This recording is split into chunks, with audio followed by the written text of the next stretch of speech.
So guys, pa-repair muna natin yung ating cambio. Ayan sa ating motor kasi lumuwag na. Pinalagyan natin ng tornilyo.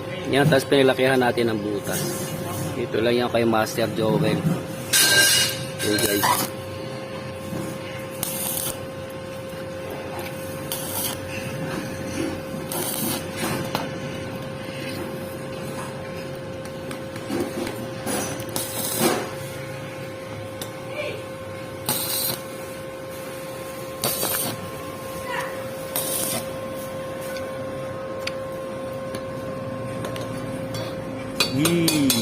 Okay guys, yan tapos na. Yan, i-try na natin, kabit na natin sa ating Barako 2 yung ating pina-repair na cambio.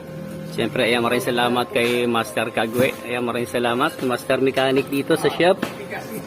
Okay guys, yan tapos na. Kinabit na natin yung ating pinagawang cambio. Gabi guys, oh.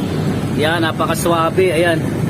Okay guys, pag ganito na yung inyong cambio, pwede nyo na ipagawa. Ayan, palagyan nyo ng tornilyo stainless. Tapos lagyan nyo ng tornilyo doon sa ilalim. Okay guys, maraming salamat Idol Joel. Naswabe yung pagkakagawa mo ng aking cambio. Wala nang kakalug-kalug. Swabe. Ayan, shoutout sa iyo guys.